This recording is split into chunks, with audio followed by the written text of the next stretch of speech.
Bismillahirrahmanirrahim. Assalamualaikum warahmatullahi wabarakatuh.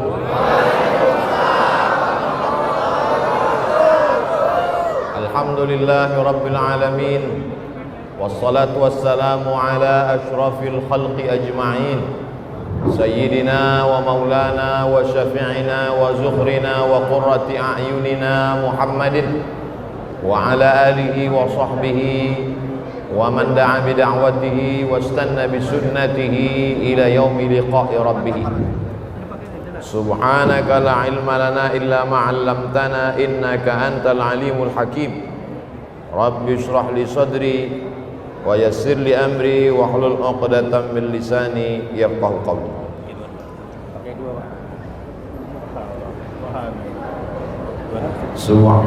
Paksa ulang boleh?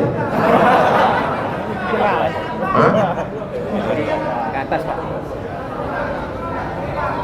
Waktu Nabi Muhammad sallallahu alaihi wasallam bertahanus 3 kali, umur 38, umur 39, umur 40. Umur 38 tak ada wahyu turun. Umur 39 tak ada Jibril datang.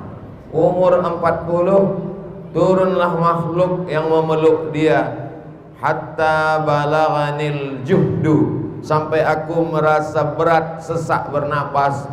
Makhluk itu menyuruh aku membaca, Iqra. Aku jawab, ma ana biqari, aku tak pandai membaca.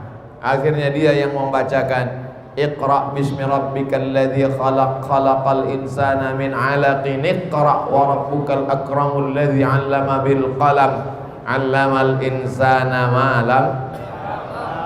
Setelah Nabi menerima wahyu itu, Nabi tetap di atas Jabal Nur atau turun ke bawah? Memang kalau sedang pakai masker nih payah menjawab memang.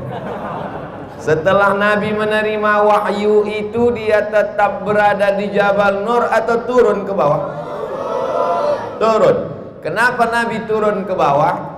Karena Islam mengajarkan kita berjamaah.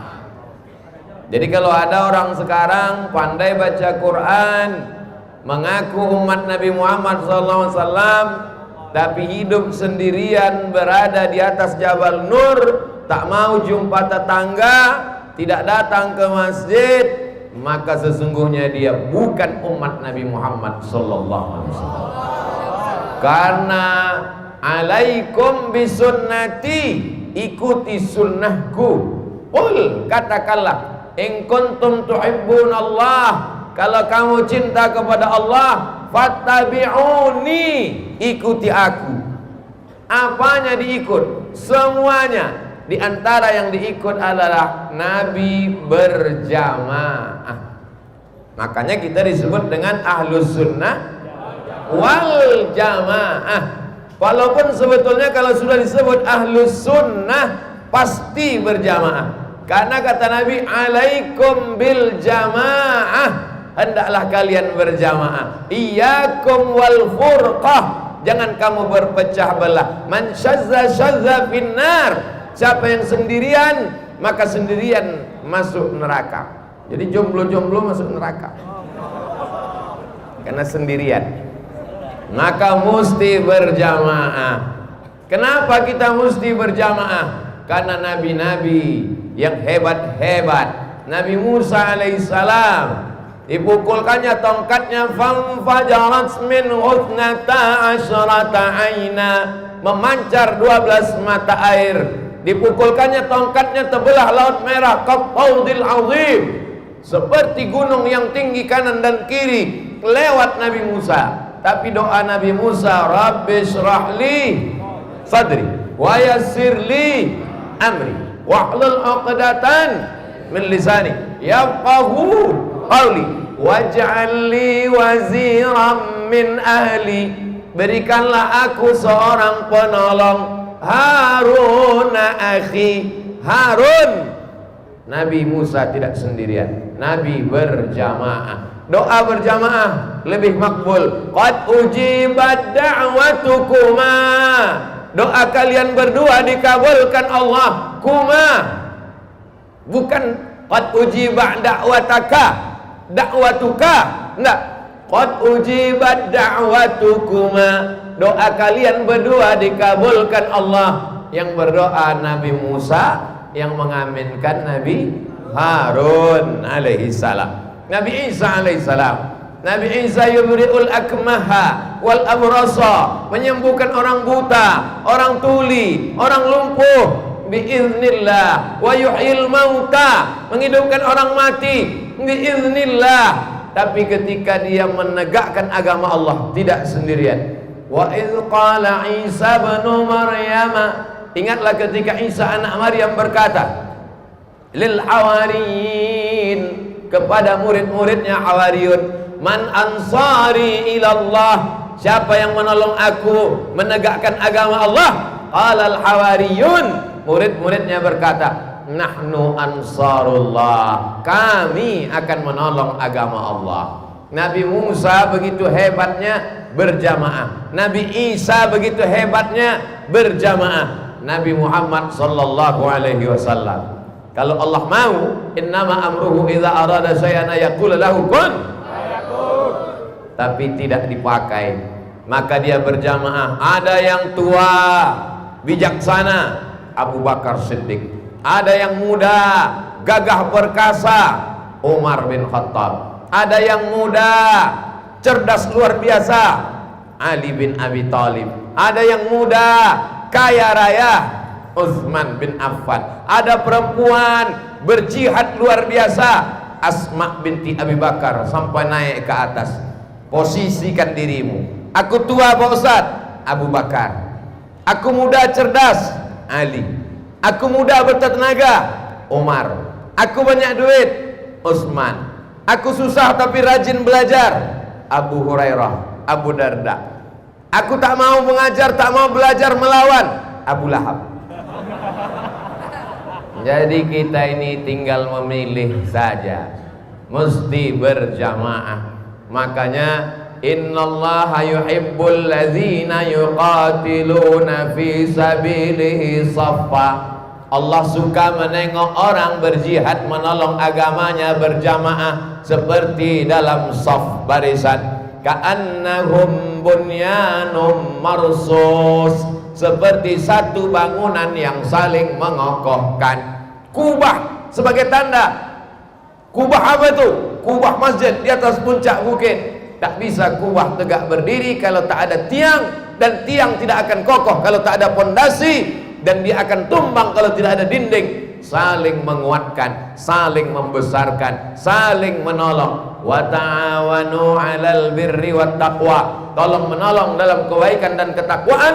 Wa la ta'awanu 'alal itsmi wal 'udwan, jangan tolong menolong dalam buat dosa dan permusuhan. Alhamdulillah malam ini kita sedang berjamaah.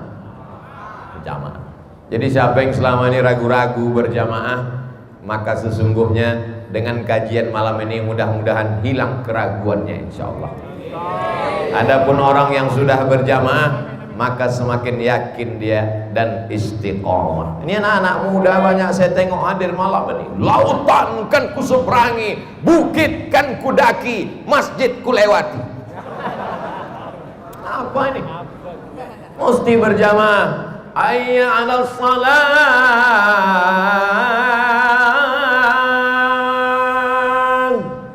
Di situ azan maghrib berkumandang, di situ pula lah dia di tanah lapang. Gol. Memangnya nanti kau mati buat bola. Oleh sebab itu yang sudah berjamaah. Tapi Abdul Somad ini kan menceramahi orang yang sudah berjamaah.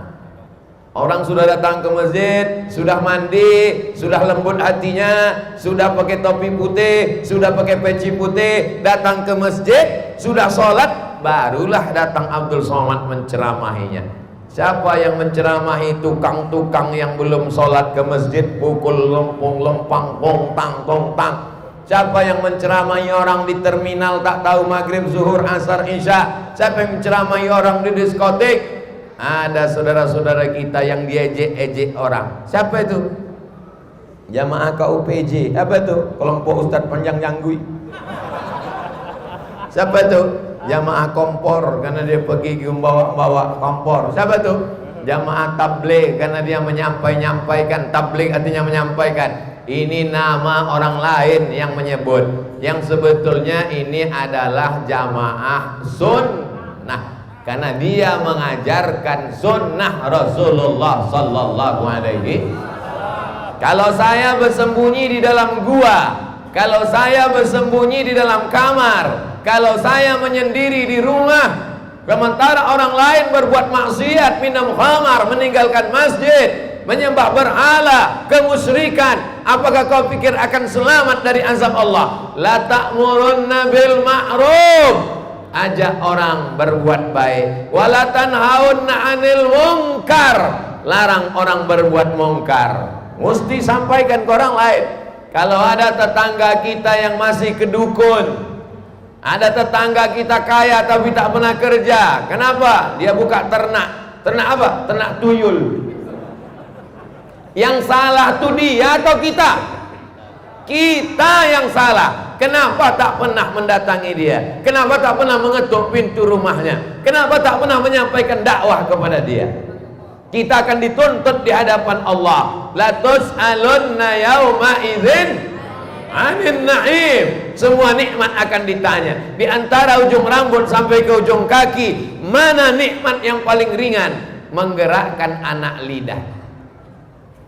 Bercakap, tapi tak pernah lidah dipakai untuk mengajak orang sholat. Tak pernah lidah dipakai untuk mengatakan ini khamar. Tak pernah dipakai lidah untuk mengatakan ini zina. Perbuatan kau ini haram. Apalagi zaman sekarang, kalau diajak orang, ayo ke masjid yuk, urus saja surgamu, nerakaku biar aku yang urus. Jangan urus privasi saya, ini pribadi saya. Orang yang lemah imannya, lemah argumentasinya, langsung terdiam dan kalah. Padahal kalau dia mau menjawab, memang yang berzina kau, memang yang mencuri kau, memang yang minum khamar kau, duitnya duit kau, mobilnya mobil kau. Tapi kalau azab Allah datang, sesungguhnya dia tidak memilih-milih. Aku pun kena juga, bodoh. Kuntum khaira ummah, kamu umat yang paling baik. Dari mulai Adam, Idris, Nuh, Ishak, Yakub, Zakaria, Yahya, Sulaiman, Isa, Daud. Kuntum khaira ummah, kamu umat yang paling baik. Kamu umat paling baik bukan karena kamu ke Makkah bolak-balik haji dan umrah, bukan. Kuntum khaira ummah, kamu umat yang paling baik. Kapan? Ta'muruna bil ma'ruf, ajak orang taubat, ajak orang hijrah, ajak orang ke masjid, ajak orang melaksanakan amalan-amalan Rasulullah sallallahu alaihi. Banyak saya dapat kertas-kertas tanya jawab, tak terhitung entah berapa kali. Ustadz, ini di kampung saya sudah masuk aliran sesat. Di mana sesatnya? Tak tahu. Hanya mendengar isu-isu saja. Kalau kau katakan orang bersorban sesat, Nabi Muhammad bersorban. Kalau kau katakan orang berjenggot sesat, Nabi Muhammad berjenggot. Kalau kau katakan orang berjubah sesat, Nabi Muhammad berjubah. Kalau kau katakan ada orang mengetuk pintu mengajak sholat sesat, amar ma'ruf nahi mungkar adalah inti ajaran Islam. Gimana letak sesatnya? Itulah Pak Ustaz, aku pun tak tahu. In ja'akum fasiqun, kalau datang orang fasik, orang tidak betul, orang tak benar, sudah tahu itu haram dikerjakannya juga, tak mau tahu dengan dakwah, binaba'in, bawa berita, fatabayyanu, klarifikasi, jangan termakan isu. Kalau mau makan, makanlah sup tunjang, gulai kacupek, gulai paku, jangan memakan isu. Ini penting dijelaskan kepada masyarakat di zaman sekarang, karena kalau diharapkan ceramah dari Ustadz Abdul Somad, paling-paling setahun sekali datang ke Kepulauan Riau, itu pun berbagi-bagi kabupaten. Siapa yang akan menyampaikan dakwah ini? Tapi saya tidak SAG Pak Ustadz, tapi saya tak tamat pesantren Pak Ustadz. tapi saya tidak MA, doktor, profesor, Pak Ustadz. Itu mengajar, berfatwa, fikih, mesti orang berilmu. Adapun mengajak orang sholat, mengajak orang ke masjid, mengajak orang mengikut ajaran Rasulullah Sallallahu Alaihi Wasallam, tidak disyaratkan mesti kiai, profesor, doktor, insinyur. Yang penting dia asyhadu an la ilaha illallah wa asyhadu anna Muhammadan. Nanti di akhirat Abdul Somad belum tentu lebih mulia daripada yang duduk di lantai, daripada Abdul Somad yang duduk di atas kursi. Boleh jadi duduk di kursi, di kamera, ditengok mata semua memandang, ada riyaknya, ada sum'ahnya, ada takburnya, ada sombongnya. La yadkhulul jannah, tak masuk surga. Man kana fi qalbihi, siapa yang dalam hatinya mithqala habbatin min khardalin, sebesar biji sawi, min kibrin, sombong aku. Sekarang siapa yang paling sombong? Abdul Somad lah. Ini lama-lama kalau duduk di sini tak turun-turun jadi Fir'aun. Maka ada orang yang tidak profesor, tidak doktor, tidak LC, tidak MA, tapi boleh jadi dia sudah dapat nikmat lebih baik daripada dunia dan seisinya.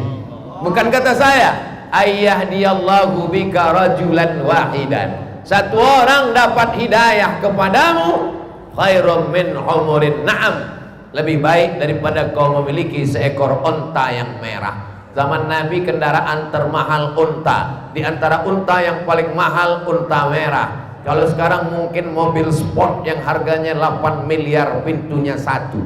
Ternyata mobil ini makin sedikit pintunya makin mahal. Ada yang tak berpintu sama sekali. Itu namanya truk. Ada orang lebih, dunia ini tak ada apa-apanya bagi dia. Khairum minad dunya, dalam satu riwayat, khairum minad dunya wa ma fiha, lebih baik daripada dunia dan seisinya. Siapa itu? Orang yang menyampaikan dakwah, yang sebelumnya mabuk, minum khamar, berjudi, berzina, tak tahu kebaikan, tak tahu kebenaran, hantam saja, bantai saja, riba, sudi, hantam kromo. Tapi setelah diajarkan kepada dia, nanti kita akan mati. Setelah mati semuanya akan tinggal. Ditiupkan sangkakala, kita akan bangkit sekali lagi, dan kita akan mempertanggungjawabkan semuanya di hadapan Allah. Inna sam'a, pendengaran, wal basar, penglihatan, wal fuad, hati dan pikiran, kullu ulaika kana anhu mas'ula. Tak tahu entah dari lisan yang mana, entah dari lidah yang mana, entah dari mulut yang mana, pesan dakwah itu masuk ke dalam hati manusia. Ceramah di TV sudah dia dengar, tak masuk. Ceramah dari YouTube sudah dia dengar, tak masuk. Karena dia ingin mendengar ucapan bukan dari penceramah, dari tetangganya, dari suami, dari istri, dari anak, dari ipar, dari datuk, dari cucu, dari keponakan. Bukan dari tausiah, bukan dari tabligh akbar, bukan dari khutbah menggelegar hari Jumat, tapi dari ngobrol-ngobrol singkat. Sedang duduk-duduk, kau masih mabuk? Iyalah, tak kau tengok mataku merah. Kau masih minum khamar? Iya. Kalau tak minum, tak lapang dunia ini rasanya. Tapi nanti kita akan mati menghadap Allah. Apa yang akan kita bawa? Kalimatnya singkat, apa yang akan kita bawa? Tapi karena diucapkan dari hati, masuknya juga ke hati. Akhirnya pas mau tidur malam, terngiang-ngiang di telinganya. Apa yang akan kita bawa? Apa yang akan kita bawa? Apa yang kita bawa? Dia pejamkan mata, tertidur dia, terdengar suara. Apa yang akan kita bawa? Akhirnya dia ke masjid. Dia ke masjid, ceramah Abdul Somad. Lalu kemudian protokol mengatakan, beginilah cintanya jamaah kepada Ustadz Abdul Somad. Ustadz Abdul Somad pun mengembanglah lubang hidungnya, hampir sebesar terowongan Mina. Karena dianggapnya orang ke masjid karena hidayah dari dia. Padahal kata malaikat, bukan dari kau Abdul Somad, tapi ada dari orang yang mungkin ilmunya tak seberapa, tapi nilai jihadnya membuat setan lari tunggang langgang. Kenapa ketika azan dikumandangkan, Allahu Akbar, Allahu Akbar, apa dalam hadis? Mendengar azan berkumandang, setan lari. Wa alaiha duratun, sampai terkentut-kentut. Kenapa setan lari terkentut mendengar azan? Karena azan adalah panggilan berjamaah. Mendengar panggilan berjamaah. Nabi Muhammad SAW Isra Mi'raj. Subhanalladzi asra bi'abdihi lailan minal masjidil haram ilal masjidil aqsa. Dari Masjidil Haram ke Masjidil Aqsa, naik ke Sidratul Muntaha, tak sampai 1 malam. Tapi hijrah dari kota Makkah ke kota Madinah 8 hari 8 malam. Mesti ditemani oleh Abu Bakar di atas Jabal Dzur. Makanan mesti dikirim oleh Asma, berita mesti dikirim oleh Abdullah, di bawah mesti dikawal oleh Amir bin Fuhairah, jalan mesti ditunjukkan oleh seorang penunjuk jalan. Apa maknanya ini? Mesti berjamaah. Termasuklah Abdul Somad malam ini bisa menyampaikan tausiah menggelegar suaranya. Ini karena ada jamaah yang berbaik hati, dibawakannya lah mikrofon yang mantap nih.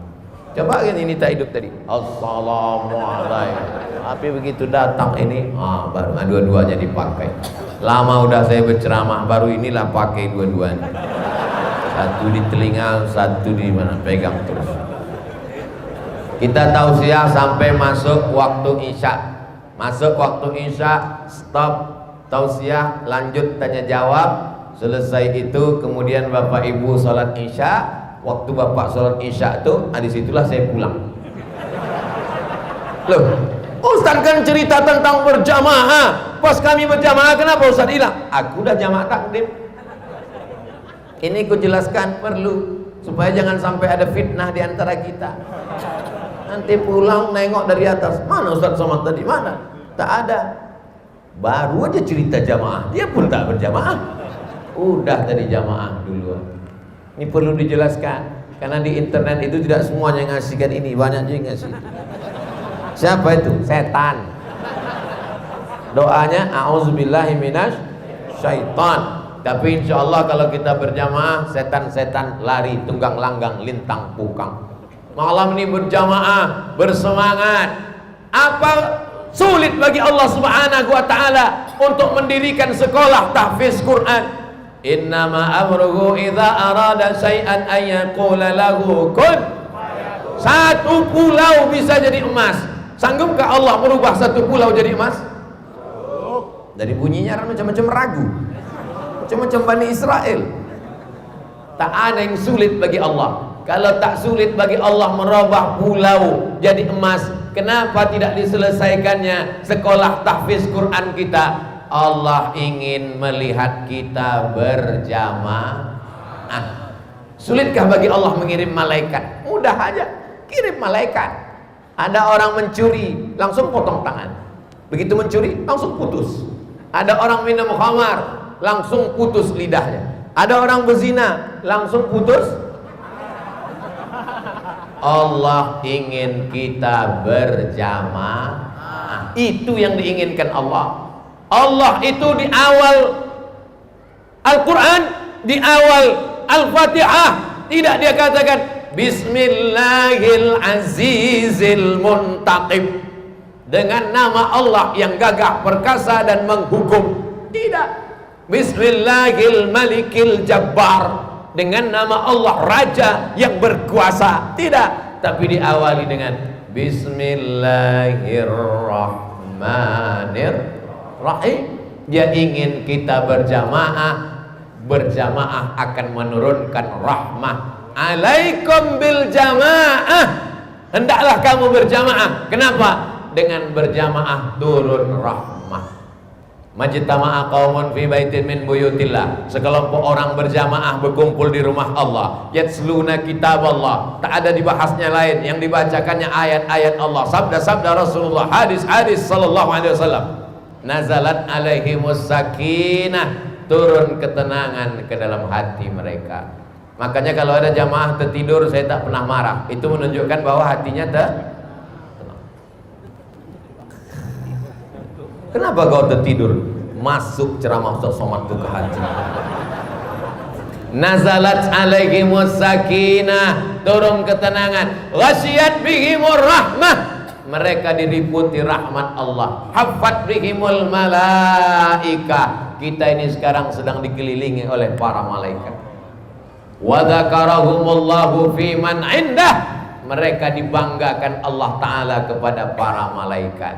Besok subuh malaikat penjaga malam ganti-gantian dengan malaikat penjaga siang. Jadi malaikat itu sip-sipan juga dia. Ketemunya waktu sholat subuh. Siapa yang besok sholat subuh berjamaah, sholat bersama malaikat. Aku tadi di masjid. Kenapa? Sholat sama gubernur. Bangganya bukan main. Gimana gubernur? Dia paling depan, aku paling belakang. Bangganya bukan main. Sholat subuh kau berjamaah, kau bukan sholat sama gubernur, kau bukan sholat sama bupati, kau bukan sholat sama wali kota, kau bukan sholat sama DPD, DPR, DPR RI, tapi kau sholat bersama para malaikat. Makanya kata Nabi, lau ya'lamuna ma fil atamati was subhi, seandainya mereka tahu keutamaan sholat subuh dan sholat isya berjamaah, la atauhuma habwan, mereka akan datang walaupun merangkak mereka akan datang sholat berjamaah. Sekarang orang tidak bisa berkomunikasi di tengah banyaknya alat telekomunikasi. Manusia ini memang aneh. Yang satu ngomong di TV ini, yang satu ngomong di TV ini, berkelahi dijadikan konten. Padahal kalau dia berjamaah di masjid, kumpul tinggal cerita. Apanya mau kau? Kan selesai kan? Yang satu ngomong di TV ini, bagi saya dia itu nggak ada apa-apanya, kecil aja. Yang satu pun lagi menantang, iya. Padahal kalau dijumpa kan, apa kabar? Coba kalau berjumpa dalam masjid, Assalamualaikum warahmatullah, Assalamualaikum warahmatullah. Mana tadi yang garang-garang betul di TV? Sini. Mana yang betul garang di YouTube tuh? Sini. Duduk kalian. Duduk. Mau dibawa kemana hubungan kalian? Selesai masalah dengan sholat berjamaah. Di tengah canggihnya telekomunikasi, ada orang yang salah informasi karena tidak berkomunikasi. Tak pernah ke masjid. Ke masjid cuma 2 kali. Pertama akad nikah, ketiga sakaratul maut. Itu pun imamnya baik pula. Apakah jenazah ini baik? Baik. Saya belum pernah saya bilang orang baik. Sampai sekarang belum pernah saya menjebak jamaah. Seumur-umur. Nanti saya bilang 45, banyak yang tak percaya umur saya ini. Seumur-umur belum pernah saya tanya jamaah, apakah jenazah ini baik? Karena saya takut menjebak jamaah. Kesaksian palsu, mempersaksikan palsu, bohong. Orang tak pernah ke masjid, bertalu-talu panggilan tak pernah ke masjid. Pas sudah mati dikatakan baik. Apanya yang baik? Jangan jebak orang lain. Nahnu nahkumu bis-zawahir. Kita kan menilai zahirnya Pak Ustaz. Hati orang siapa yang tahu?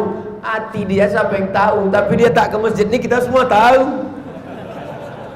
Biji mata kita menengok. Nabi kan mengatakan, saksikanlah dia tidak munafik karena dia datang sholat subuh. Tanda orang tak munafik sholat subuh. Fit and proper test. Pemimpin mesti ke masjid. Tapi memang orang ke masjid, caleg-caleg, calon-calon apapun ke masjid kalau udah dekat pilkada sama pileg. Membawa jam dinding, foto dia pula ditempel. Untung tak ada jam yang berfoto kalau ada. Bukan itu. Berjamaahnya kita adalah tidak diartikan hanya sekedar sholat, tapi berjamaah dalam mengangkat pemimpin, berjamaah dalam membangun peradaban Islam, berjamaah mendirikan sekolah tahfiz Al-Quran. Yang punya tanah, kasih tanah. Tak ada tanah, semen. Tak ada semen, batu bata. Tak ada batu bata, kerikil. Tak ada batu kerikil, bakwan. Aku tak sanggup Pak Ustaz, tapi istriku ada membuat teh manis. Antarkan, bawakan. Pun juga tak ada. Datang tanya mereka, senyum. Apa kabar kalian semua? Sehat ya? Mudah-mudahan cepat selesai ya. Jangan bangunan sudah selesai, ngasih tanah tidak, ngasih semen tidak, ngasih batu bata tidak, ngasih kerikil tidak, ngasih pasir tidak. Bangunan sudah selesai baru datang. Ini nampaknya miring jangan. Ini kalau ada orang model begini, kalian nantukkan kepalanya, biar lurus otaknya sedikit. Jamaah yang dimuliakan Allah Subhanahu wa Ta'ala, orang yang tidak berjamaah maka sesungguhnya dia sudah merusak persatuan umat. Wa'tasimu bihablillah, berpegang teguhlah kamu kepada tali Allah. Talinya itu apa? Al-Quran dan Sunnah Rasulullah Sallallahu Alaihi Wasallam. Adapun masalah perbedaan-perbedaan yang tipis-tipis, khilafiyah, ini masalah khilafiyah. Jangan gara-gara masalah khilafiyah lalu kita jadikan langsung bid'ah. Karena sudah kau katakan bid'ah, berarti kau katakan dolalah. Kalau sudah kau katakan kepada saudaramu dolalah, berarti kau katakan dia finnar. Masalah maulid Nabi, masalah khilafiyah. Kalau kau setuju maulid Nabi, datang. Kalau tak setuju maulid Nabi, tak usah datang. Tapi jangan bid'ahkan orang. Karena Imam Ibnu Hajar Al-Asqalani Al-Hafiz, hafal hadis 300.000 hadis. Sahih Bukhari di syarahnya, dia setuju dengan maulid. Imam Al-Hafiz Jalaluddin As-Suyuti hafal 200.000 hadis, 500 kitabnya, dia setuju dengan maulid dalam kitab Al-Hawi Al-Fatawi. Sementara kau hafal satu hadis itu pun pakai bahasa Indonesia, nengok laptop. Itu pun tak pula dari kau langsung baca kitab Kutubus Sittah, dari guru-gurumu. Gurumu pun juga nengok laptop juga. Bagaimana kau bisa menyalahkan orang?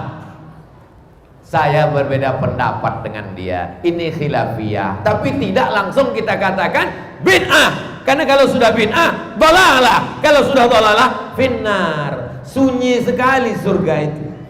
Masa cuma masuk surga bertiga? Dia, bininya, mertuanya. Begitu banyaknya orang. Saya terus terang, kalau masuk surga lah saya sendirian. Saya tanya, yang lain mana ya Allah? Orang beriman umat Muhammad SAW, ketika dia masuk surga, dia akan bertanya, di mana saudaraku? Tidak enak surga itu bagi dia kalau tidak bersama dengan saudaranya. Karena Nabi mengatakan, almar'u ma'aman ahab, orang akan bersama dengan dia cintai. Nggak ada lo, nggak rame guys.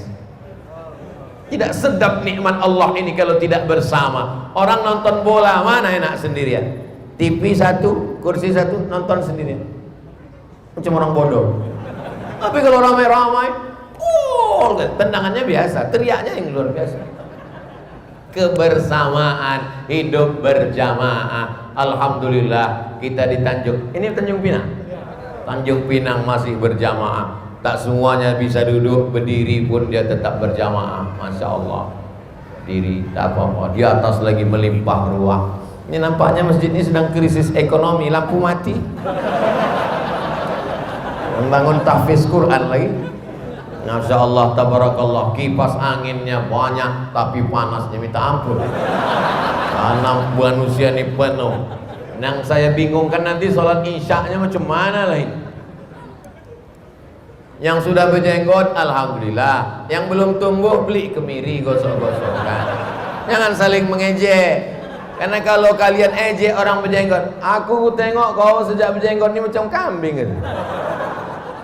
Tentu orang itu singgung. Apa kau bilang? Aku kambing. Kau tak berjenggot, anjing gitu. Berkelahi anjing sama kambing. Ketawa babi. Enggak, diam kau babi gitu. Habis, rusak dunia. Ini masalah khilafiyah. Tapi kalau berjenggot bagus, jangan hina. Kalau antara yang pakai celana sama pakai jubah berkelahi, yang ketawa yang berkolor. Mohon maaf, lancang cakap saya ini karena saya ceramah tidak pakai teks, apa yang keluar aja. Dan banyak orang mendoakan supaya saya salah ceramah. Banyak orang sedang mendengar ceramah. Kapan lah dia ini salah? Kapan? Tak pula salah-salah. Mana bisa salah, didoakan begitu banyak umat Muhammad sallallahu alaihi wasallam. Pagi tadi habis sholat subuh langsung ke airport. Dari airport langsung ke Batam. Dari Batam langsung ke Penyengat. Dari Penyengat khutbah langsung pengajian bersama Bapak Sekda Bapak Wakil Ketua DPRD Kepulauan Riau. Habis itu langsung kemari. Jadi kalau dipeturutkan, banyaklah orang meninggal. Ustaz sanggup tak tausiah nanti malam? Sanggup, tapi begitu sudah jamaah. Kenapa? Ada doa-doa jamaah. Al arwah, ruh manusia, junudun mujannada. Dia seperti bala tentara. Bala tentara itu kalau dia semakin ramai, semakin berjamaah. Itu mengapa sholat di Masjidil Haram pahalanya lebih banyak daripada masjid biasa. Kenapa? Karena disitulah jamaah yang paling ramai. Orang sholat sendiri berbeda dengan makmumnya dua, dua berbeda dengan makmumnya tiga, tiga berbeda dengan makmumnya empat. Makin ramai, makin baik, makin bagus, makin banyak pahala, melimpah ruah. Mudah-mudahan kita istiqomah berjamaah sampai mati. Mana ada orang berjamaah sampai mati, Pak Ustaz? Kau waktu mau mati sakratul maut sendirian atau berjamaah? Berjamaah. Mesti datang kawanmu membisikkan ke telinga, la ilaha illallah. Ada yang membisikkan, ada yang dibisikkan. Berdua itu pun sudah disebut dengan jamaah. Nanti kalian anak-anak muda begitu juga datang, nampak ada orang di sini, kalian jumpa. Assalamualaikum Pak Haji. Waalaikumsalam. Apa maksud kau datang kemari? Aku ini ingin berjamaah Pak Haji. Jamaah apa maksudnya? Ya dengan anak gadis Pak Haji. Pakai bahasa. Tapi jangan kalian petantang petenteng sendirian. Bawalah orang-orang tua. Batangnya tempat bersandar, daunnya tempat bernaung, akarnya tempat bersila. Orang tua ini perlu untuk menyegarkan tulang kita. Bawa Pak Haji, bawa Bang Hardihun, tokoh masyarakat kita. Jangan kalian bawa saya. Kalau saya kalian bawa, saya yang diterimanya. Jamaah yang dimuliakan Allah Subhanahu wa taala, sampai mati dikubur ke dalam liang lahat pun masih juga berjamaah. Mana pula ada orang dalam liang lahat berjamaah Pak Ustaz? Tuh baca talqin. Di Kepri masih baca talqin orang? Masih? Kalau datang malaikat mungkar nakir kepadamu, bertanya kepadamu, siapa Tuhanmu? Katakan Allah. Siapa Nabimu? Katakan Nabi Muhammad sallallahu alaihi wasallam. Siapa kiblatmu? Katakan apa kiblatmu? Katakan Ka'bah, Baitullah. Siapa imammu? Katakan Quran. Siapa saudaramu? Katakan orang beriman. Di tempat saya Pak Ustadz talqinnya bahasa Arab. Man rabbuka, man nabiyuka, ma qiblatuka, man imamuka, man ikhwanuka. Menurut saya bagus talqin ini dibacakan pakai bahasa sekitar daerah. Daerah itu pakai bahasa apa? Kalau daerah itu di Pulau Jawa, pakai bahasa Jawa. Nek teko malaikat mungkar nakir, Tuhanmu sapa? Ya jawab Allah. Nabimu sapa? Kanjeng Nabi Muhammad sallallahu alaihi wasallam. Sesuai dengan bahasa daerah masing-masing. Talqin tidak boleh. Nanti kalau ayah saya mati, jangan ditalqinkan. Siapa yang mentalqinkan, ku pancung kepalanya. Oh, ada orang begitu. Ada orang begitu. Ada. Di Masjid Agung An-Nur dulu ada orang mengamuk. Jangan talqinkan bapak saya. Kalau ada yang mentalqinkan berani, ku pancung kepalanya. Itulah mengapa saya tulis buku 37 masalah populer. Gara-gara ada orang mau memancung gara-gara baca talqin. Saya jelaskan hadis-hadis tentang talqin, bahwa hadis tentang talqin mayat setelah dikubur diriwayatkan oleh Imam Abu Umamah Al-Bahili, sahabat Nabi, dan hadis itu kata Imam Ibnu Hajar Al-Asqalani adalah hadis sahih dalam kitab Talkhis Al-Habir. Hadisnya sahih. Jadi kalau tak setuju dengan talqin, jangan buat talqin, tapi jangan ejek orang bertalqin. Kau mau talqin, silahkan. Aku tidak bertalqin karena aku tak setuju. Tapi jangan katakan talqin bid'ah. Kau sudah merusak ukhuwah, kau sudah merusak persatuan. Paham? Tapi jangan pula sakingkan semua harus kita persatukan. Kita mesti siap menerima perbedaan. Kau mabuk, ya mabuklah tak apa-apa. Sebelum mabuk ucapkan bismillah. Ini pun tak betul. Sekarang kita sedang berhadapan dengan dua kelompok. Yang satu ekstrem kiri, semuanya boleh, yang penting bersaudara. Yang satu ekstrem kanan, hanya aku saja yang benar, selain daripada aku sesat, dolalah. Ini dua-duanya tak betul. Eka dan Eki, ekstrem kanan dan ekstrem kiri. Yang baik itu mana? Es krim. Siap menerima perbedaan. Nata'awan fi mattafaqna wa nata'adzar fi makhtalafna. Dalam masalah-masalah yang kita sepakati, mari kita berlapang, mari kita bekerja sama. Dalam hal yang kita berbeda, mari kita berlapang dada menerima perbedaan selama ada dalilnya, selama ada pendapat ulamanya, kita hormati selama masih la ilaha illallah Muhammadur Rasulullah. Alhamdulillah, ini tiang-tiang ini pakai nomor saya tengok 1, 2, 3, 4. Apalah maksudnya ini agaknya? Kalau boleh saya menduga-duga, mengagak-agak supaya jangan sampai jamaah di sini lebih banyak tiangnya daripada orangnya. Tapi insya Allah jamaah ini ramai semua insya Allah. Bapak Ibu yang dimuliakan Allah Subhanahu Wa Taala, berjamaah waktu lahir, berjamaah waktu nikah, apa namanya? Akikah, diundang orang ramai, dimasakkan daging untuk berjamaah. Sekarang banyak orang tak mau berjamaah waktu lahir. Anak Syanu lahir, langsung ambil handphone, selamat, semoga menjadi anak yang soleh. Langsung kawannya komen, amin, amin, amin, amin, amin. Berjamaah waktu nikah, kata Nabi, aulim walau wisyatin, buat walimah kenduri walaupun seekor kambing. Orang Arab kalau seekor kambing itu undangannya 10 orang. Tempat kita 1 ayam bisa 1 RW, karena ayamnya dicincang, mutilasi. Kalau di Arab 1 ayam itu 4 orang, karena ayam potong 2, 1, 2, 2 sayap, 2 paha, 4 orang cuman makan. Tempat kita ayam tuh hancur, apa namanya, cincang. Sudahlah halus, pedasnya minta ampun, balik mencret. Berjamaah waktu walimah. Ya Abdurrahman bin Auf, Abdurrahman bin Auf ada di tangannya min azari sufra, kuning-kuning tangannya, kuning-kuning minyak za'faran. Minyak za'faran kuning tak hilang karena air. Tangan kau bekas minyak za'faran, itu tanda-tanda orang nikah itu, Abdurrahman bin Auf. Iya, kenapa kau tak buat walimah? Aulim walau bisyatin, buatlah kenduri walaupun hanya motong 1 ekor kambing, 10 orang undangannya. Sekarang orang tak ada lagi berjamaah walimah. Adapun jamaah walimah kita tak berani datang. Kenapa? Lagunya kayak meracun, kucing garong, pulang-pulang berbadan 2. Gimana kita mau datang? Sholatnya berjamaah, tapi nikahnya jamaah batilah, batil.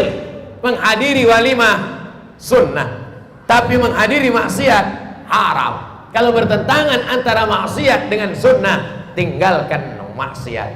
Darul mafasid muqaddam ala jalbil masalih. Menolak mudarat lebih diutamakan daripada meraih manfaat. Ini kalau tidak berjamaah. Kadang-kadang jamaah 4 orang lebih solid daripada jamaah sholat. Apa maksud Ustaz jamaah 4 orang? Mejanya kecil aja, 4 orang jamaahnya. Tapi ada sakit yang 1, dijenguk mereka. Gimana Beb? Kapan sehat? Dibawakan dokter puskesmas. Ini kita udah seminggu nggak main ini. Tapi kalau jamaah masjidnya nggak datang-datang, tak mau tahu dia. Mau mati-matilah kau, mau pingsan-pingsanlah, bukan urusanku. Yang penting aku sholat, yang penting aku ke masjid. Egois. Laisa bil mu'min, tidak diakui sebagai orang beriman. Siapa itu? Yabitu sab'anan, tidur dalam keadaan perut kenyang. Wajaruhu ila jabbihi ja'i'un, tetangga di sebelah rumahnya kelaparan. Tak mau tahu dia, tetangga di sebelah rumahnya kelaparan. Yang penting anakku tak apa-apa, yang penting biniku, adapun anak orang lain bukan urusan. Pak Haji, itu anak tetangga Pak Haji dibawa orang naik sepeda motor. Gak apa-apa, biarlah situ. Mau mati-mati di situ, bukan urusan saya. Nanti kalau saya tegur, saya mengganggu privasi dia, bukan urusan saya. Padahal dalam Islam 40 rumah ke depan, 40 rumah ke belakang, 40 rumah ke kiri, 40 rumah ke kanan. Begitu kata Imam Sufyan Az-Zawri, kita akan diminta tanggung jawab lapar mereka. Zaman dulu kalau kita bertamu 40. Assalamualaikum. Waalaikumsalam. Sekarang bertamu kita, assalamualaikum, keluar anjing herdernya. Dulu kalau kita mendengar tengah malam meraung dia, lapar, belum makan, kedengaran suaranya. Zaman sekarang kamarnya berkunci, rumahnya berkunci, pagarnya berkunci, kompleknya berkunci. Mati tak ada yang tahu. Ketahuannya jenazahnya membusuk, masuk berita, barulah ketahuan dia sudah mati. Siapa lu, siapa gua, la salam wala kalam, hidup sendiri, mati sendiri, tak mau tahu. Ini bukan ajaran Islam. Dalam Islam kita berjumpa 5 kali sehari. Subuh, oh masih ada. Zuhur, oh masih ada. Maghrib, assalamualaikum warahmatullah, oh masih ada. Isya, assalamualaikum warahmatullah, oh masih ada. 2 kali tak nampak, datang ke rumah, assalamualaikum, waalaikumsalam. Kau kenapa tak nampak? Aku keluar kota. Oh, kirim-kirimlah di grup, yang diam-diam aja. Kau kemana rupanya? Ke rumah bini muda. Oh, patutlah. Dulu orang kalau tidak ke masjid sakit, kalau tak ke masjid musafir. Sekarang si Anu kenapa tak ke masjid lagi? Rezekinya udah lancar Pak Ustaz. Begitu rezeki lancar mulai tak ke masjid. Lama-lama tak sholat 5 waktu, lama-lama tidak sholat Jumat, lama-lama datang ke masjid cuman Idul Fitri, Idul Adha, itu pun masbuk pula. Idul Adha datang cuman bawa kupon untuk mengambil daging kurban. Musibah sedang terjadi. La yusikanna ayyab'atsallahu 'alaikum iqaban. Kalau kalian meninggalkan jamaah, dikhawatirkan akan datang hukuman. Ketika hukuman datang, summa tad'u lahu, kamu berdoa, fala yustajabu lakum, doa kamu tak dikabulkan Allah Subhanahu wa taala. Ada penggalangan dana. Penggalangan dana. Judul lagu kita ya dana ya dana. Mana kotaknya untuk berjamaah? Keluarkan kotak. Ma'akal tafafnaita.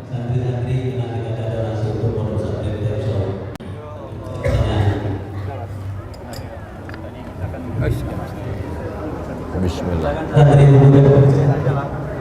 Saya bersama tugas berjalan mungkin untuk pelaksanaan sambil kita baca soal.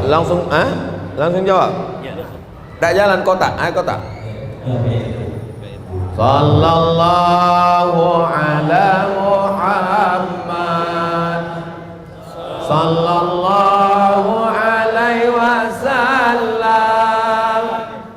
sallallahu ala Muhammad, sallallahu alaihi wasallam. Ya Nabi salam alaika, ya Rasul salam alaika, ya Habibi salam alaika, salawatullah alaika, sallallahu ala Muhammad, sallallahu alaihi wasallam, sallallahu ala Muhammad, sallallahu alaihi wasallam. Ya Nabi salam alaika, ya Rasul salam alaika, ya Habibi salam alaika, salawatullah alaika. Gerak-gerak aja dulu. Salawatnya berhenti, duitnya jangan berhenti. Berikut ini saya jawab pertanyaan-pertanyaan. Assalamualaikum Ustaz. Waalaikumsalam warahmatullahi wabarakatuh. Saya seorang mu'alaf. Orang tua saya sudah meninggal dalam keadaan tak Islam. Saya beramal niatnya untuk beliau. Apakah amal itu sampai Pak Ustaz? Maka istighfaru Ibrahim li abihi illa am mau'idatin wa'adaha iyyah. Istighfar Ibrahim untuk ayahnya Azar yang tak beriman itu hanya sekedar janji saja. Falamma tabayyana lahu annahu aduwwun lillah, ketika sudah jelas baginya bahwa ayahnya itu tak beriman, tabarra'a minhu, maka dia melepaskan diri.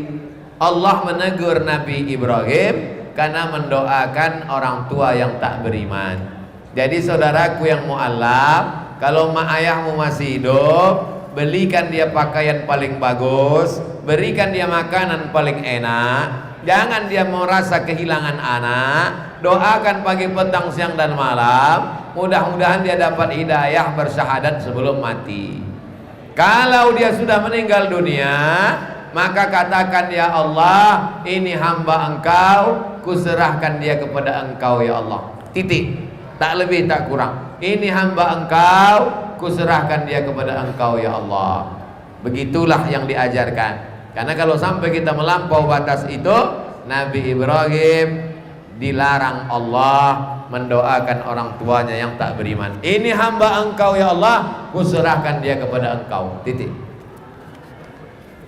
Assalamualaikum warahmatullahi wabarakatuh Pak Ustadz. Waalaikumsalam warahmatullahi wabarakatuh. Kenapa niat sholat sunat tak ada kata mustaqbilal qiblah, sedangkan sholat wajib ada mustaqbilal qiblah? Saya tak pakai mustaqbilal qiblah.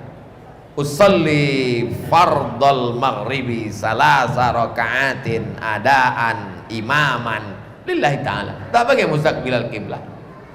Mustaqbilal qiblah tak mustaqbilal qiblah boleh dibaca pada sholat wajib, boleh dibaca pada sholat sunat. Yang penting sholatnya menghadap qiblat. Jadi kalau ada orang usolli fardal maghribi thalatha raka'atin adaan imaman lillahi ta'ala, sah. Usolli fardal maghribi thalatha raka'atin adaan ma'muman mustaqbilal qiblah, sah. Usolli sunnatan tahiyatal masjid raka'ataini mustaqbilal qiblah, sah. Mustaqbilal qiblah meyakinkan diri bahwa aku menghadap kiblat. Diucapkannya makin kuat, tak diucapkannya sah. Salat tak pakai usolli sah. Salat tak pakai niat tak sah. Memangnya usolli itu tidak niat? Usolli itu melafazkan niat. Niat itu letaknya dalam hati, tak berbunyi, tak bersuara. Tapi kalau kita tidak lafazkan usolli, hati kita berkata-kata Allahu Akbar. Salat maghrib apa salat isya? 3 rakaat atau 4 rakaat? Jamaah takdim, jamaah takhir apa jamaah takdim? Qasar untuk menghilangkan was-was. Usalli fardal maghribi. Berapa rakaat? Salatsa rakaat. Ada apa qadha? Adaan. Imam atau makmum? Makmuman. Menghadap kiblat atau menghadap mana? Mustaqbilal kiblat. Yang usolli bagus, yang tak usolli berniat dalam hati sah. Jadi tentang masalah usolli tak usolli, jangan kelahi gara-gara usolli, karena sesama orang usolli tak usolli berkelahi, yang ketawa yang tak sembahyang. 2. Apa makna manfaat orang menulis wafak nama-nama penghuni gua Al-Kahfi di rumahnya? Ya ayyuhalladzina amanu taqullah, hai orang-orang beriman, takutlah kamu kepada Allah. Wa kunu ma'as-shadiqin, hendaklah kamu bersama orang yang benar. Tidak cukup hanya takwa kepada Allah. Ya ayyuhalladzina amanu taqullah, baca ujungnya wa kunu ma'as-shadiqin, hendaklah kamu bersama orang yang benar. Syekh Abdul Qadir Jilani orang benar, Bahauddin Naqsabandi orang benar, Abul Hasan Asy-Syadzili orang benar, Ahmad At-Tijani orang benar, para habaib orang benar, orang Ashabul Kahfi orang benar. Siapa yang mengatakan Ashabul Kahfi itu orang benar? Baca dalam surat Al-Kahfi, innahum fityatun amanu bi rabbihim wa zidnahum huda. Mereka anak-anak muda yang beriman kepada Allah, kami tambah hidayah kepada mereka. Assalamualaikum Ustaz. Waalaikumsalam warahmatullahi wabarakatuh. Semoga kita dalam lindungan Allah SWT. Amin. Bolehkah memotong kuku selama dalam masa nifas, sementara kuku sudah mulai panjang dan masa nifas lama, lebih kurang 1 bulan? Nifas 40 hari. Kalau 40 hari tak berhenti juga, tambah 10 lagi. Malam mazhab Syafi'i nifas paling lama 60 hari. Lewat 60 hari tak berhenti, maka tetap sholat, tetap puasa, namanya istihadah. Saya ulang sekali lagi, nifas 40 hari tak berhenti 60 hari. Lewat 60 hari tak berhenti, tetap sholat, tetap puasa, namanya istihadah. Syaratnya kalau dia berwudu setelah azan, Allahu Akbar, Allahu Akbar, berwudu, maaf cakap pakai pembalut, sholatlah. Jangan berwudu sebelum azan, karena menetes darahnya batal. Ini hukum tentang istihadah. Bagaimana dengan rambut dan kuku? Kalau dia keramas, rambutnya gugur, tak perlu rambut gugur itu dikumpulkannya, karena itu macam sampah saja. Tapi untuk memotong, tahan dulu, jangan potong rambut. Kalau rambut iyalah Pak Ustadz, tapi kalau kuku nih Pak Ustadz, kuku sudah mulai memanjang, al-khuruju minal khilafi aula. Sebagian mengatakan kalau dipotong kukunya mesti disimpan, dibawanya waktu mandi besar. Sebagian mengatakan kalau sudah lebih dari batas wajar, maka dia sama dengan sampah yang mesti dibuang. Sebagian pendapat mengatakan maka kalau dia putus, bengkok, patah, tak perlu disimpan. 3 pendapat. Pendapat pertama, kalau dipotong, disimpan, nanti dibawa mandi waktu mandi besar, habis itu dibuang, ditanam ke tanah atau dibuang ke tong sampah. Yang kedua, kalau dia lebih dari batas kewajaran, dipotong karena dia sudah dianggap sebagai sampah berlebih. Yang ketiga, kalau dia putus atau dia bengkok atau dia patah, maka tidak disimpan, tidak dia bawa mandi waktu dia mandi, nanti mandi nifas, sudah dianggap boleh dipakai. Pendapat mana yang mau diyakini dari ketiga pendapat tadi? Wallahu a'lam bishawab. Ustadz Abdul Somad yang berbahagia, jarang-jarang orang membuat kalimat macam ini. Ini doa nih, amin. Apa hukumnya dalam pemilihan umum orang milih karena mendapatkan uang? Lama lagi 2024. Kenapa ditanya sekarang? Nanti 2024 akan ada pemilu serentak. Kalau kepala calonnya dari pusat sampai daerah menggunakan sistem uang, sepaket capres, calon DPR RI, DPR provinsi, apa mungkin pemilik modal kuasai negeri? Seperti jatuhnya tetangga kita, termasuk pencerahannya. Tolong Pak Ustadz, man ghasyana falaisa minna. Siapa yang menipu kita maka bukan golongan kita. Baik karena sogok, maka ar-rashi wal murtashi, la'ana Rasulullah SAW ar-rashi wal murtashi. Rasul SAW melaknat orang yang menyogok, orang yang menerima sogok. Kalau ada orang ngasih 5.000 jangan terima, 50.000 jangan, 5 juta istikharah. Ambil uangnya, jangan coblos orangnya. Setuju? Oh, berarti Ustadz ini banyak juga dapat duit dari pilkada-pilkada ini. Nggak, jangan kalian ambil duitnya. Jangan kasih makan anak atas duit subhat haram, rusak otaknya. Nasihatin, ubun-ubun, kazibatin, pembohong, khati'atin, penipu, buat dosa. Ubun-ubun, kenapa otaknya kotor? Karena darah dari jantung naik ke otak. Kenapa darahnya kotor? Karena nasi, dari sepiring nasi setetes darah dari duit haram. Jangan kasih anak bini duit haram syubhat. Kalau dapat juga Pak Ustadz balikkan. Jangan beli suara kami dengan harga 50.000 ini, karena harga kami lebih mahal daripada ini. Tak bisa saya nolak Pak Ustadz, segan saya nolak. Ambil, serahkan ke pembangunan tahfiz Quran. Mudah-mudahan apa pula berkah. Mudah-mudahan selesai bangunannya, berkahnya tak tahu kita. Amal syariat hendak ke surga, amal hakikat mengenal diri kita. Janganlah bangga ilmu yang ada, barulah bertambah ilmu di dada. Mohon penjelasan Pak Ustadz. Tegak, rukuk, sujud, tasyahud, i'tidal, salam, syariat. Hakikatnya tak putus mengingat Allah. La ilaha illallah, la ilaha illallah, la ilaha illallah. Ada zikir ismu zat Allah, Allah, Allah, Allah, Allah, Allah, Allah, Allah, Allah, Allah, Allah, Allah. Ada zikir napas, tarik, hembus Allah, tarik Allah, hembus Allah, tarik Allah, hembus Allah. Kalau tak putus 24.000 sehari semalam. Tak putus. Asal lupa ingat balik, asal lupa ingat balik. Hakikatnya adalah mengingat Allah. Tapi jangan dibalik.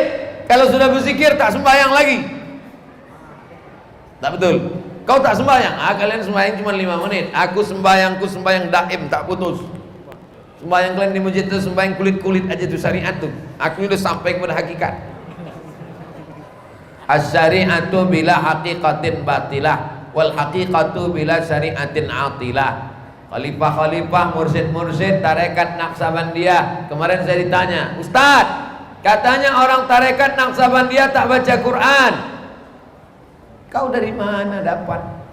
Pergi kalian ke Kudus. Di Kudus ada namanya sekolah Yambuk Al-Quran, mata air Al-Quran, qiraat bersanad sampai ke Nabi. Nama syekhnya dulu Mbah Arwani, Kiai Haji Syekh Arwani. Syekh Arwani hafal Quran, punya pondok tahfiz Quran, dan dia mursyid tarekat Naqsabandiyah. Pergi ke Turki, ada sekolah Sulaimaniyah. Sulaimaniyah ini sampai ke Eropa, sampai ke Amerika, sampai ke Afrika. Sampai bulan yang lalu saya meletakkan batu pertama Sulaimaniyah di Pematang Siantar. Hafal Quran, namanya Syekh Sulaiman Helmi Tunuhan dari Turki. Hafal Quran, ahli qiraat, mursyid tarekat Naqsabandiyah, salat berjamaah. Tapi di kampung kami ada orang tarekat tak salat dan tidak pula baca Quran, berarti dia bukan orang Naqsabandiyah. Orang mana? Orang kampung kau lah.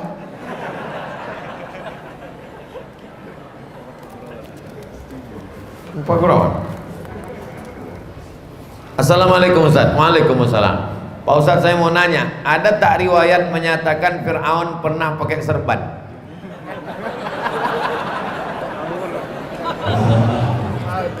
Sekarang saya tunjukkan gambar Fir'aun ya. Kalian yang punya handphone bisa buka www.google.com.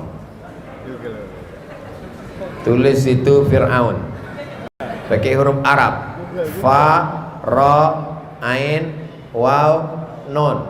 Yang belum bisa tulis Arab berarti handphonenya belum hijrah.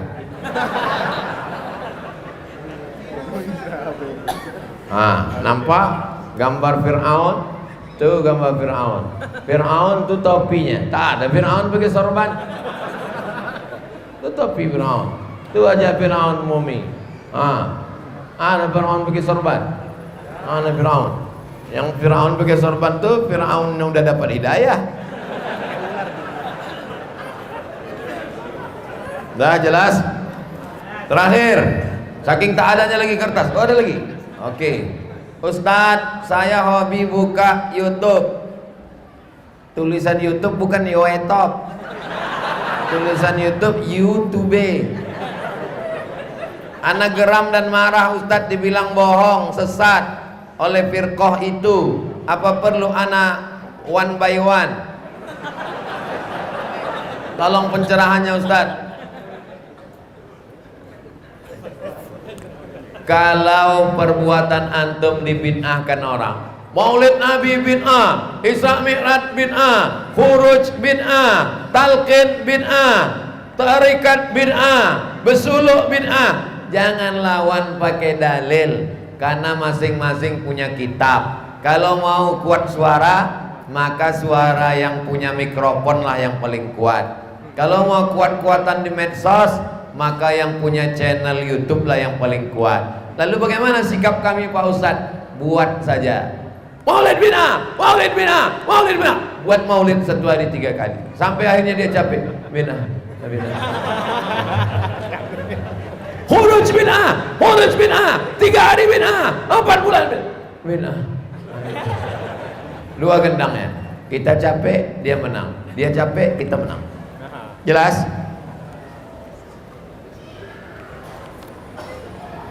Saya ingin bertanya Ustadz, kalau 2 orang tetangga dekat saling memusuhi, yang satu merasa tak pernah buat salah, maka tak perlu minta maaf, membiarkan berlarut-larut sebab yang satunya selalu menyebarkan aib.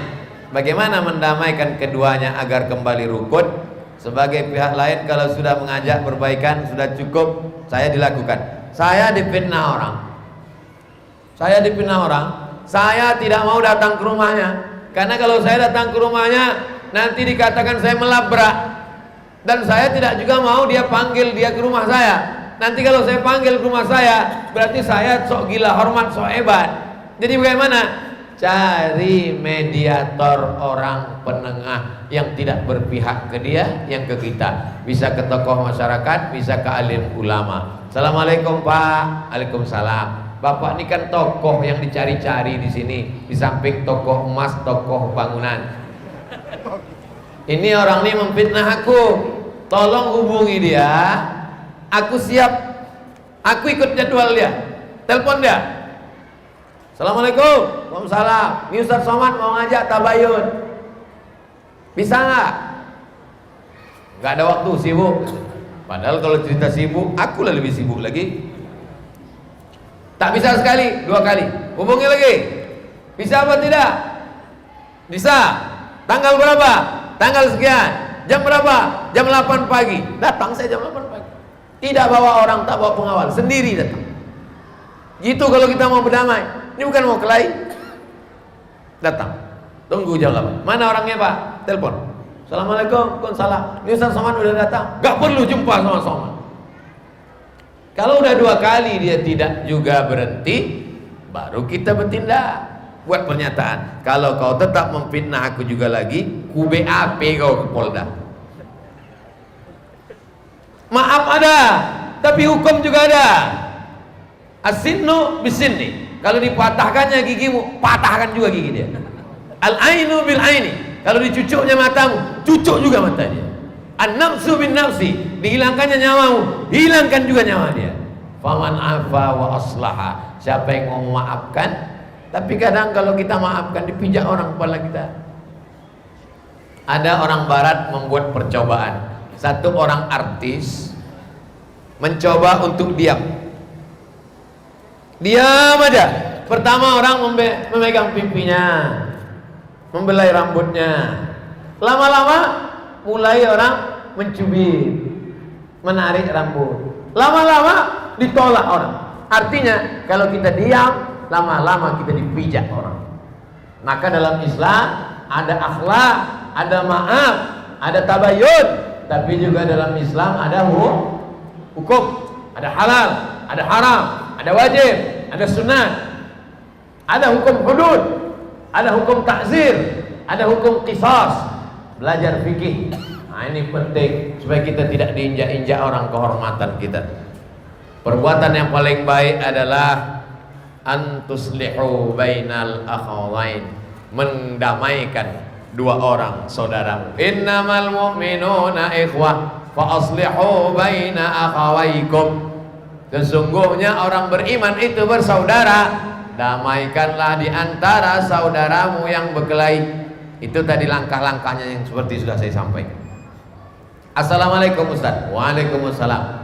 Mohon pencerahannya Ustaz. Berarti berawan. Bagaimana hukumnya istri menggugat suami? Karena suami sudah beberapa kali selingkuh, sudah dimaafkan berulang kali. Suami tak juga pernah menyesal dan tak pernah minta maaf. Berarti ini layang-layang putus.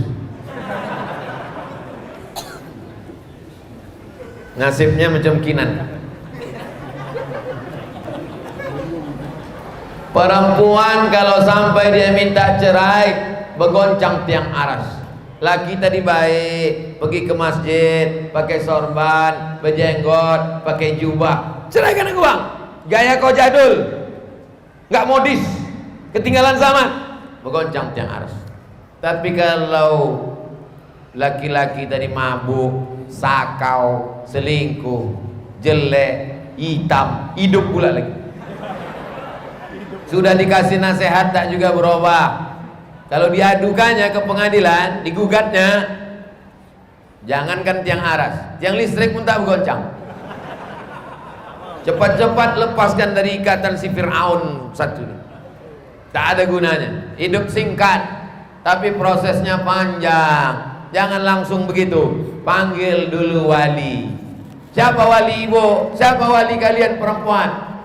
Ayah atau abang, adik laki-laki, abang ayah, adik ayah. Kumpulkan wali ini, panggil dia. Setan, sini kau. Keponakan kami ini bukan jumpa kau di tong sampah. Kau kan dulu datang meminangnya kemari. Sekarang kau selingkuh, sekarang kau berzina. Enak aja kau, kehormatannya kau tinggalkan. Berhenti kau. Pilihannya dua, kau berhenti selingkuh, aku berhenti bernapas. Bukan ibu menasihati. Ini banyak sekarang perempuan tak mau melibatkan keluarga. Mentang-mentang udah ngaji, pulang dia dipanggilnya lakinya. Sini bang, ya ayyuhalladzina kafaru. Gak bisa begitu. Ibu mesti libatkan orang lain, karena dia sudah menganggap ibu upil kecil, tak ada apa-apa. Tapi kalau sudah tak juga dapat jalan, mentok, damai tak juga bisa, nasihat tak juga masuk, maka ingat, kalau kau mati lakimu tak ikut. Selamatkan akidahmu, selamatkan amalmu, selamatkan dirimu, karena hidup singkat. Untuk apa kau lama-lama sama hantu genderuwo sundel bolong nyiblorong? Mati menghadap Allah. Walaqad ji'tumuna furada kama khalaqnakum awwala marrah. Tapi melalui proses yang panjang. Kaki saya sudah dipotong, amputasi bawah lutut. Apakah kaki yang dipotong harus dibasuh ketika berwudu? Idza qumtum ila sholati faghsilu wujuhakum, basuh wajah, wa aydiyakum ilal marafiq, tangan sampai siku, wamsahu bi ru'usikum. Jadi kalau maaf cakap putusnya sampai di sini, nauzubillah, maka yang dibasuh hanya sampai ke siku. Tapi kalau putusnya di sini, maka tak perlu dibasuh ketiak. Bukan seukuran itu dibasuh kemana? Tidak. Wa arjulakum ilal ka'bain, basuhlah kaki sampai mata kaki. Maaf, putus di sini, siram nih sampai mata kaki. Putus ini tidak dibasuh sepanjang itu, karena tidak ada anggota yang mau disapu, itu tak ada. Yang diwajibkan untuk disiram, disapu, diusap itu tak ada, maka gugur kewajibannya. Sama macam syarat berdiri, sehat itu tak ada, maka boleh dia duduk. Syarat duduk itu tak ada, boleh dia berbaring. Berbaring miring itu tak ada, maka boleh dia telentang. Telentang itu tak ada, matanya tak berkedip. Hidup itu tak ada, tak wajib sholat sama sekali. Kalau tak ada dia, maka tak wajib. Tahan mati dah. Apakah saya masih wajib puasa Ramadan? Maaf cakap, kaki putus, perut tak ada hubungan. Maaf. Jadi saudaraku yang kena amputasi, yang boleh tak puasa tuh, wa 'alal ladzina yutiqunahu, orang yang tak sanggup puasa, tua renta 70-80 tak sanggup puasa, asal jam 8 menggigil. Diabetes akut, gula darah akut, itu pun tak juga bisa puasa. Buah pinggang sudah dicabut, operasi, itu pun tak juga puasa. Fidyatun ta'amu miskin, bayar fidyah. Adapun yang tak terkait dengan penyakit berat, amputasi, maka tetap puasa. Selama sanggup puasa, maka tetap wajib puasa. Assalamualaikum Pak Ustaz. Waalaikumsalam warahmatullahi wabarakatuh. Saya mau tanya, saya ini seorang homo, saya ingin sekali sembuh. Saya sholat zikir terus, tapi mengapa selalu apabila saya sendiri di waktu kosong jiwa keinginan bangkit. Mohon Ustadz apabila ada amalan atau apapun ayat Al-Quran yang dapat, yang pertama batinnya diruqyah, karena ada dulu Ustadz di Pekanbaru meruqyah orang yang LGBT, akhirnya sehat. Rupanya dia diganggu setan homo. Rupanya jin itu ada juga jin LGBT. Di Masjid Al-Falah, di Masjid Al-Falah ada tempat ruqyah, di ruqyah keluar jinnya sehat. Lalu kemudian dia mesti berjamaah dan mengisi waktu, tak boleh kosong, mesti berjamaah, di masjid berjamaah, di kantor berjamaah dengan orang. Maka dia mesti menikah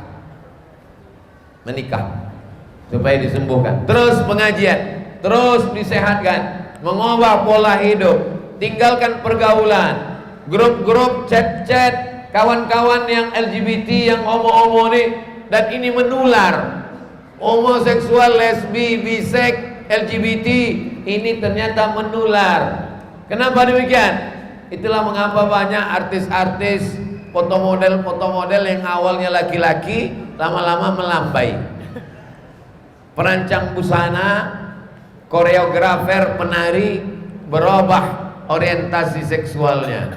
Negara yang tidak, masyarakatnya tak mau tahu, tak mengontrol, itu lebih banyak kecenderungan untuk jadi homo.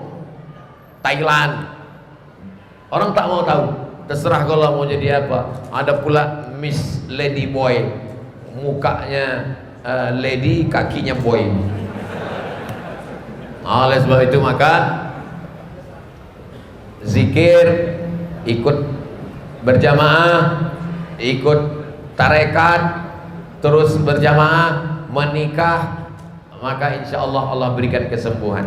Di akhir majelis sekarang kita sama berdoa, mudah-mudahan yang sakit disembuhkan Allah, yang belum berjodoh diberikan jodoh baik-baik, yang belum punya anak dikasih anak soleh solehah, dijadikan kita istiqomah iman dan Islam, hati kita condong beramal soleh. Ala hazihi niyah, al-Fatihah.